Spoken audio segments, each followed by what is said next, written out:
Here's my quick thoughts on the Nikon new Z cameras, the Z7 and the Z6, which have come out, which are mirrorless cameras, which are looking pretty good. I am a big fan of mirrorless. I run the Panasonic GH4 and the GX8, so I'm a big fan of mirrorless. Barely ever use the eyepiece, using the flip around screen all the time for my work.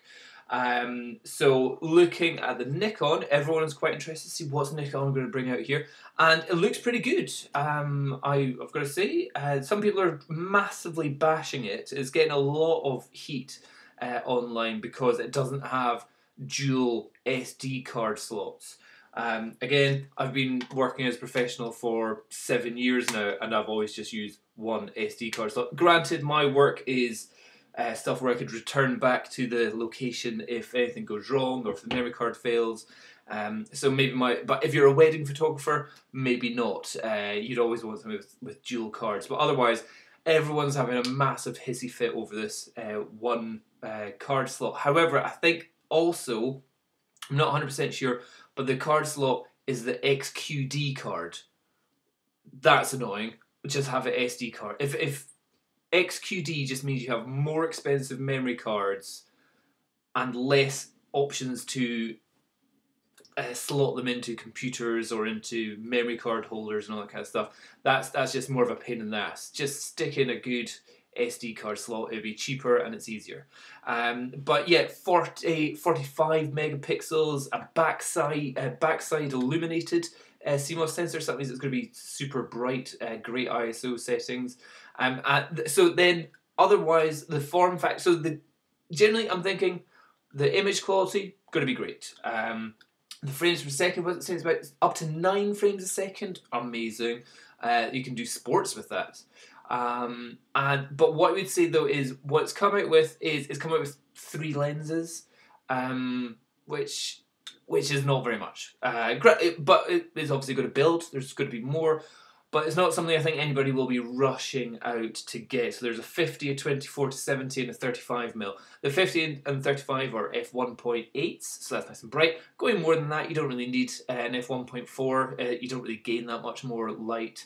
Okay, granted, it's like 2/3 of a stop, but in terms of the diffraction and the image quality loss that you get there, it's not really worth it.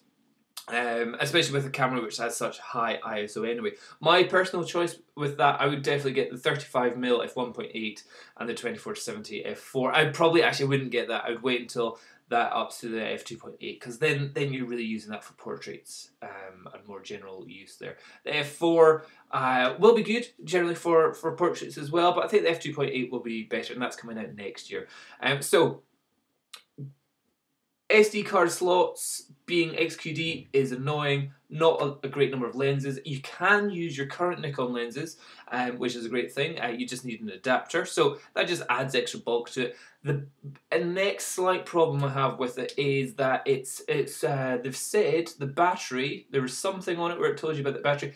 It's rated to about 330 or 350 photos, which is pretty crap. That's a very low number of photos. The 300 range isn't great. I think that's because it's using much more power to power it's got a brilliant optical display in the eye hole, and it's just using much more power. Again, with my Panasonic GH4, I don't know what this is rated to, but I'm easily getting thousands of photos per charge, but that may be just the way I use it. So what it says, 300, you could probably get 400 or 500 depending on the way that you use it, but it's not quite as high as what other camera manufacturers are doing. So in the end, I think if anybody buys this, they'll have great photos, they'll have great images, sharp images, and they've got a couple lenses to go with, and they just need another adapter. But then the third bit, which is a bit painful, is the price.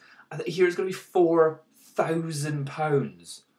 So that puts it in a range which is 4 times more expensive than the Panasonic GH4, which has got like 4K video and 1080p with like 120 frames a second, blah blah blah. But it does have in-camera image stabilization, so that is quite good.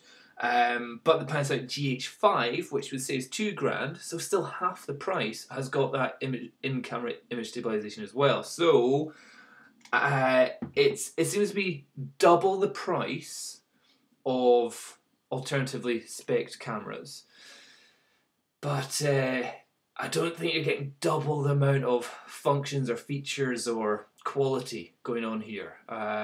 Personally, if I had £4,000 to be spending on any camera, personally, the Sony A7 Mark III is still an astonishing camera. Okay, it's half the megapixels, but the Nikon Z6 is around about the same number of megapixels.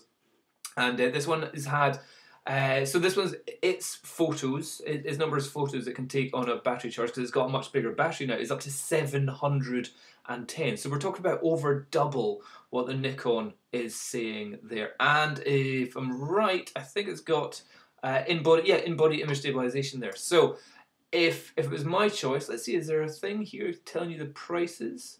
Yeah, so you're talking about £2,000. So for half the price, getting the Sony A7 Mark III, I think, would be a far better choice. And Sony have been out for, they're tried and tested now, and they have ironed out most of their kinks, and they've got more of a lens selection going on here. So well done, Nikon, for bringing out the Nikon Z7 and the Z6.